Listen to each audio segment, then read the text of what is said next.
Beliau adalah presiden dengan approval rating terbaik di dunia hingga saat ini. Saya rasa tidak berlebihan karena Bapak betul-betul telah membangun dan memeratakan pembangunan di Indonesia. Tidak hanya Jawa sentris begitu, meskipun beliau asli dari Jawa, tetapi hatinya betul-betul untuk Indonesia. Tepuk tangan untuk Presiden kita Bapak Joko Widodo.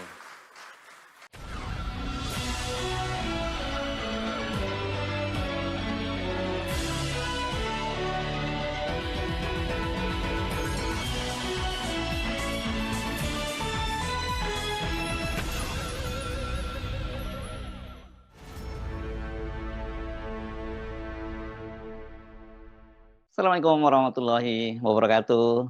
Apa kabar? Saya Rizky Arif dari Forum News Network. Teka-teki atau tepatnya tarik-menarik kepentingan masuk tidaknya PDIP itu dalam kabinet Prabowo Gibran ini makin menarik ya.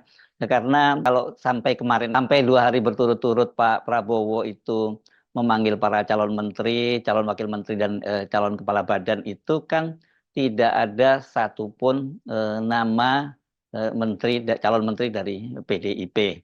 Padahal kan sebelumnya sudah dikabarkan bahwa PDIP itu akan masuk ke dalam kabinetnya Pak Prabowo. Bahkan ada 3 nama yang sudah disebut-sebut itu ya. Jadi pertama adalah mantan Kepala BIN Budi Gunawan, kemudian Bendahara Umum dari PDIP Oli Dodo Kambai, dan Menteri PAN RB Abdullah Azwar Anas. Tapi ketiga wajah itu kemarin tidak muncul di Jalan Kertanegara ya sampai kemarin karena pemanggilannya itu kan selama 2 hari berturut-turut yakni tanggal 15 dan tanggal 16. Kita malah dikejutkan karena pada tanggal 15 kemarin itu Ketua DPR Puan Maharani yang notabene adalah politisi PDIP itu menyatakan mereka sudah menerima, mereka itu maksud saya DPR menerima surat dari Presiden, surpres gitu, pergantian Kepala BIN Jenderal Polisi Budi Gunawan. Nah, orang kemudian banyak menyimpulkan bahwa ini adalah salah satu manuver dari Jokowi untuk menunjukkan bahwa yang sekarang tetap berkuasa dan menentukan masuk tidaknya orang itu ke kabinetnya Pak Prabowo itu masih Pak Jokowi.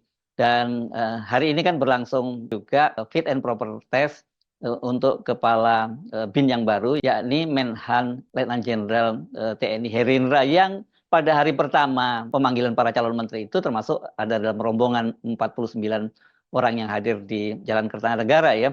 Tetapi hari ini secara mengejutkan kita mendapat kabar bahwa Pak Budi Gunawan itu hadir dalam pembekalan calon menteri di Hambalang.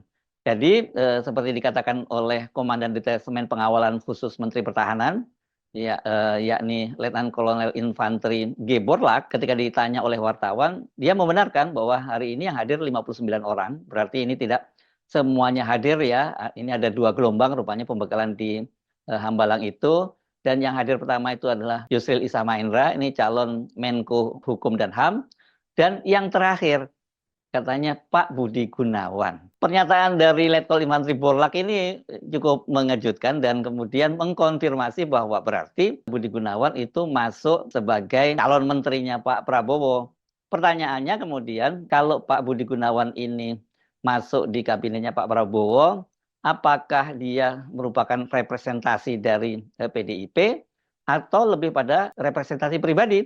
Karena Puan Maharani sendiri hari ini ketika ditanya soal itu, ditanya soal masuknya Budi Gunawan itu apakah itu merupakan tanda bahwa PDIP akan masuk dalam kabinet Pak Prabowo, dia menyatakan ditunggu saja karena nanti yang akan punya kewenangan mengumumkan itu adalah Presiden terpilih Prabowo Subianto.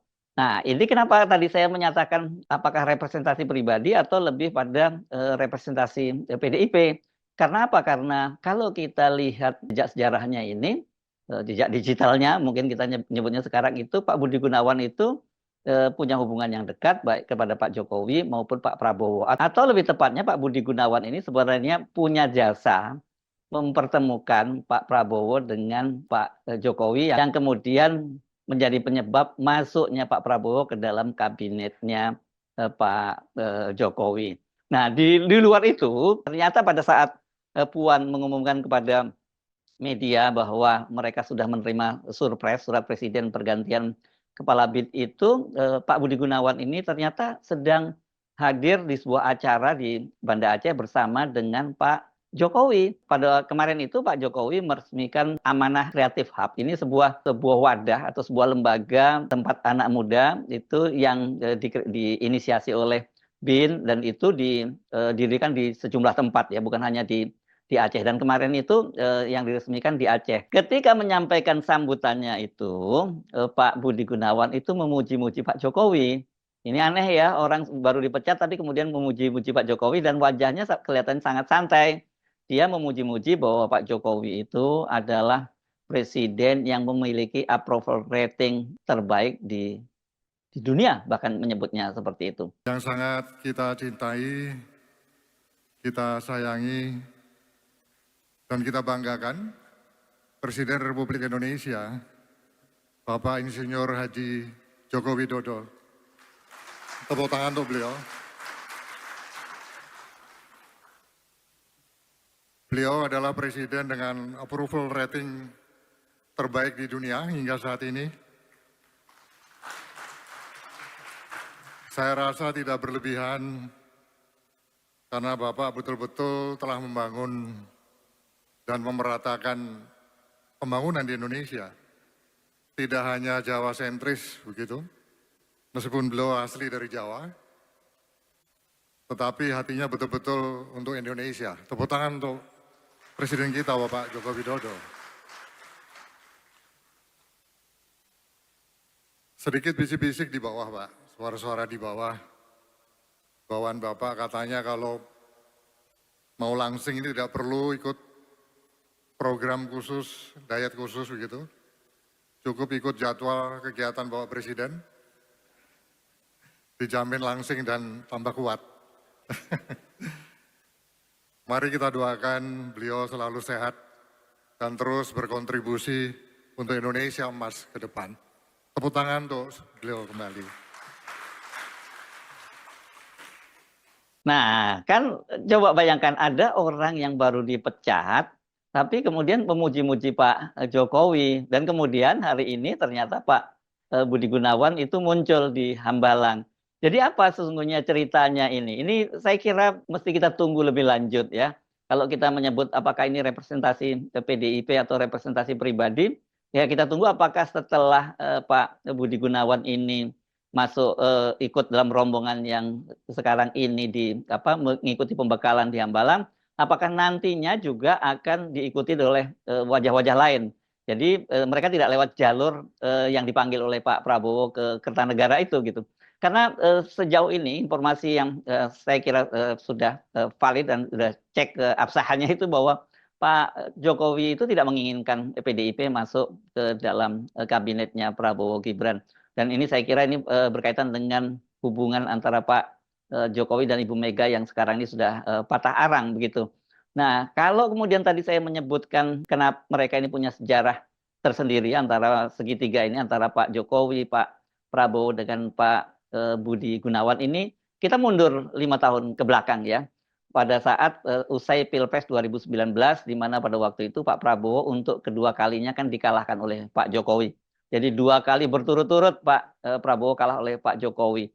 Nah kemudian secara mengejutkan terjadi pertemuan di stasiun MRT di Lebak Bulus, Jakarta Selatan, dan kemudian dilanjutkan dengan makan siang di Sate House di kawasan Senayan. Ini pada waktu itu peristiwanya sangat mengejutkan dan ini menjadi proses awal masuknya Prabowo dalam kabinetnya Pak Jokowi.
Coba Anda perhatikan tadi ya, kalau ini Ina, coba ini videonya ini kan terlihat ya bagaimana Pak Budi Gunawan itu ada di belakang posisinya, tepat di belakang Pak Prabowo dan Pak Jokowi.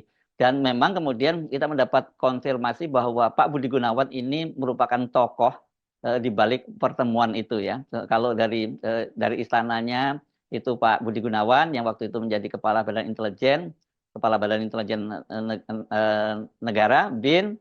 Dan kemudian kalau dari Gerindra itu disebutkan nama Dasko yang sekarang menjadi ketua harian dari Partai Gerindra. Nah, sejak itulah kemudian Pak Prabowo menjadi masuk di kabinet menjadi Menteri Pertahanan, bahkan kemudian pasangan calon wakil presidennya pada waktu itu Sandiaga Uno yang tadinya memilih berada di luar kabinet juga akhirnya masuk menjadi Menteri Pariwisata dan Ekonomi Kreatif. Dan hubungan dengan Pak Prabowo tidak hanya berhenti sampai di situ saja, karena kemudian berlanjut pada Pilpres 2024 ini kan Pak Prabowo dipasangkan dengan Gibran Rakabuming, putra Pak Jokowi menjadi wakil presidennya. Dan dalam berbagai kesempatan Pak Prabowo menyatakan tidak malu-malu bahwa dia mengakui dia belajar banyak dari Pak Jokowi, dan kemudian juga dia menyatakan bahwa pemerintahan saat ini adalah pemerintahan kelanjutan dari Jokowi. Dan setelah orang melihat kabinetnya sekarang, kemudian juga menyatakan bahwa ini berarti sama saja dengan Jokowi jilid 3 begitu ya.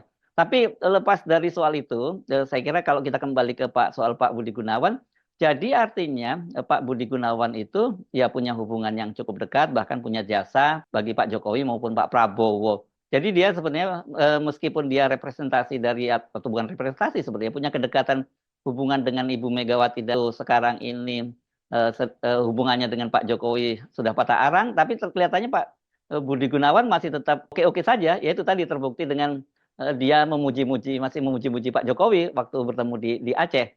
Nah, ini menurut saya sangat menarik ya, karena Budi Gunawan ini menjadi apa ya, figur yang sangat unik dalam hubungan segitiga antara Pak Prabowo, Pak Jokowi dengan Ibu Mega.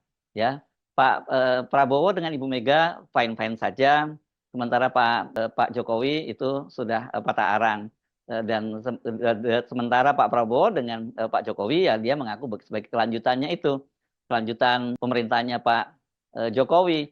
Sementara kalau kita balik lagi ke hubungannya dengan Ibu Megawati, itu sesungguhnya kan Pak Prabowo menginginkan agar PDIP itu masuk ke dalam kabinet. Dan ini bukan hanya keinginan dari Pak Prabowo semata seperti yang kita dengar dari pernyataan-pernyataan para politisi PDIP maupun Gerindra. Kedua-duanya tampaknya tetap menginginkan mereka itu masih bisa terus bekerja sama.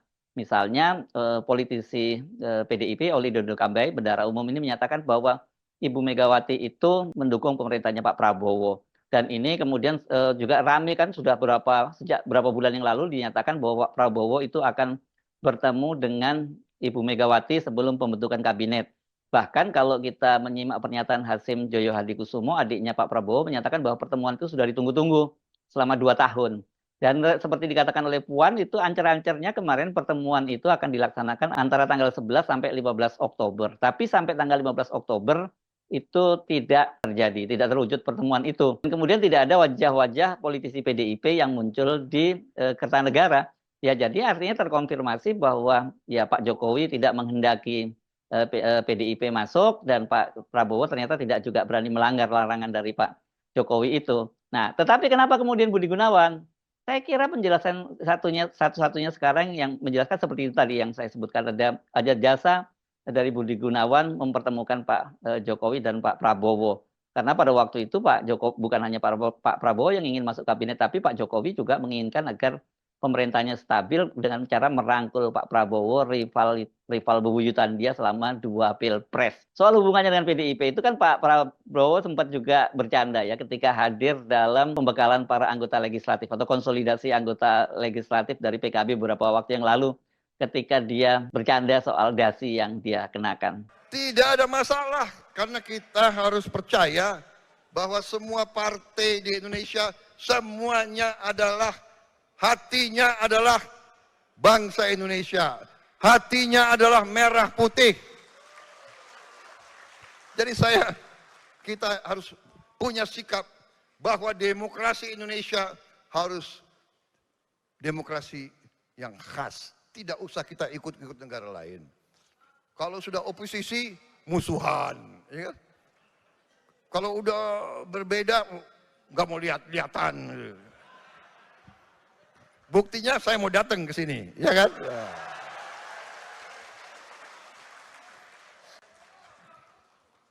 Jadi, saudara-saudara, saya tadi terima tamu resmi dari luar negeri, jadi saya pakai jas. Tahu-tahu ada acara ini, jadi saya ganti hanya dasinya.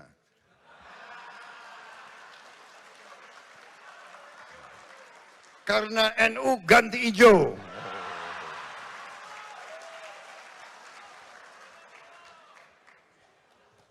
Saya nggak tahu kapan diundang PDIP. Ini bukan minta diundang loh. Tapi kira-kira kalau diundang ganti merah. Nah, sekarang ini yang jadi tanda tanya buat kita, apakah ini masuknya Budi Gunawan itu merupakan awal dari nanti gerbong dari PDIP untuk masuk ke kabinet, dan apakah dengan begitu berarti Pak Jokowi itu akhirnya menyetujui masuknya PDIP ke kabinetnya Pak Prabowo, atau kalau Pak Jokowi tetap tidak menginginkan itu dan Pak Prabowo memaksakan untuk memasukkan PDIP, saya kira itu bisa jadi satu gambaran pada kita bagaimana nantinya pemerintahannya Pak Prabowo Gibran ini ke depan. Apakah Pak Jokowi akan tetap bisa cawe-cawe, itu termasuk kalau sekarang bisa cawe-cawe dalam pembentukan kabinet, apakah nantinya juga masih akan terus cawe-cawe dalam pemerintahannya Prabowo Gibran. Saya Aris Arif dari Forum News Network, sampai jumpa lagi. Wassalamualaikum warahmatullahi wabarakatuh.